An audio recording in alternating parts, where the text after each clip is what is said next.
یہ جو کلمات آپ سن رہے ہیں، کلمات کی تو کوئی ویلیو نہیں ہے، الف بے تے کی کیا ویلیو ہے؟ ہاں، یہ جتنے لفظ بول رہا ہوں الف بے تے ہیں۔ اب آپ کی توجہ الف بے تے پہ نہیں ہے، آپ کی توجہ مفہوم پہ ہے جو آپ سن رہے ہیں۔ تو لوگ کہتے ہیں اہل بیت کا کام کیا تھا لوگوں کے لیے، مقصد خلقت اہل بیت یا انبیاء کیا تھا؟ اللہ یہ چاہتا ہے ایک باطن ہے، اس باطن کو ظاہر کیا جائے۔ اب ہمیں غیب کا نہیں پتہ، باطن ہے، علوم الہی کا ہمیں نہیں پتہ، باطن ہے۔ خدا قرآن کے لیے کہتا ہے کہ یہ مکنون ہے۔ مکنون کی مثال بالکل اس طرح ہے جس طرح آپ نے زمین سے پانی نکالنا ہے، کئی سو فیٹ آپ نے نیچے جانا ہوتا ہے۔ ایک پہاڑ سے آپ نے کوئی معادن نکالنے ہیں تو پہاڑ کو کھودنا پڑتا ہے۔ کہا یہ کتاب مکنون ہے، اور اسے وہ جانتا ہے جو راسخون فی العلم ہیں، جنہوں نے رسوخ کیا علم کے اندر۔ پھر کہ لا یمسہ الا المطہرون ہیں، اور راسخون کی نشانی بھی کیا ہے؟ وہ پاک و پاکیزہ ہیں۔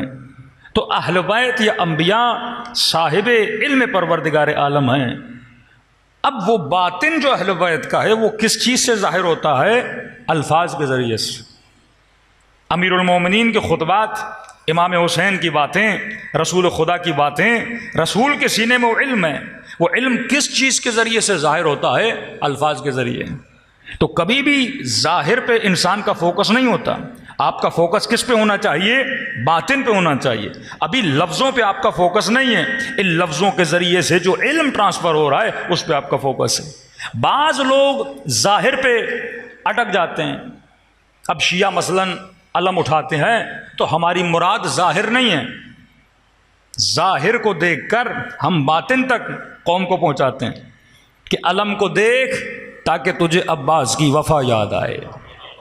ہاں، کبھی تابوت نکالا جاتا ہے، اہم وہ ظاہر نہیں ہے، تابوت کو دیکھ تاکہ ذہن کربلا کی طرف منتقل ہو کہ مولا یا لیتنا کننا معکم فافوز معکم، اے کاش ہم کربلا میں ہوتے تو حسین کے جنازے کو تشریح کرتے، کبھی گھوڑے ان جنازوں پہ نہ دوڑائے جاتے، کبھی بہترامی۔ ایک حسرت کو انسان پورا کرتا ہے کہ اگر اس امت نے نبی کے جنازے کی بے حرمتی کی تھی تو مولا اگر ہم ہوتے تو آپ کے جنازے کا کیا کرتے؟ احترام کرتے، تشریح کرتے، تابوت کرتے۔ تو ہمیشہ آپ یہ بات یاد رکھیں، جب آپ کربلا بھی جاتے ہو تو آپ کی پوری نظر صرف ظاہر پہ نہیں ہونی چاہیے، باطن پہ ہونی چاہیے۔ آغا قرائتی بہترین جملہ فرماتے ہیں، فرماتے اے مومن جب ذریعہ حسین کو بھی پکڑو تو نگاہ باطن پہ رکھا کرو، یہ سوچا کرو کس امام کے دربار میں آئے ہو، اور اس امام کے دربار میں کھڑے ہو کر اللہ کو اس امام کا واسطہ دے کر تم نے مانگنا کیا ہے۔ کئی لوگ جاتے ہیں چھوٹی چھوٹی چیزیں مانگ کے آتے ہیں۔ آغا قرائتی سے کسی نے پوچھا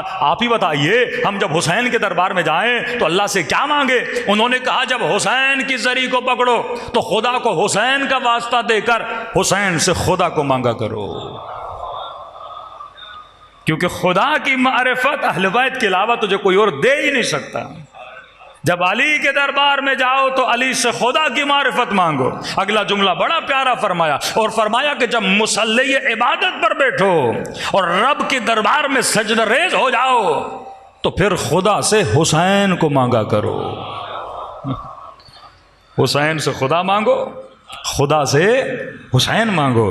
معرفت اگر بندے کے دل میں ہو، آغا قرائتی کے جملہ میں کبھی نہیں بھولتا، فرماتے ہیں جب بھی کوئی مشکل مجھے آتی تھی، کہتے ہیں 1 گھنٹے کے لیے بھی ہوتا تھا، مشہد الرضا میں چلا جاتا تھا امام کی دربار میں، اور وہاں جا کر کہتا صرف 10 مرتبہ کہتا تھا مولا رضا بفاطمۃ بفاطمۃ بفاطمہ، آپ کو آپ کی جد امجدہ فاطمہ کا واسطہ اللہ کی دربار میں ہماری سفارش کرائیے۔ کہتے 10 مرتبہ یہ جملے پورے ہوتے نہیں تھے اور خدا فاطمہ کے صدقے میں میری حاجت کو قبول کر دیتا تھا۔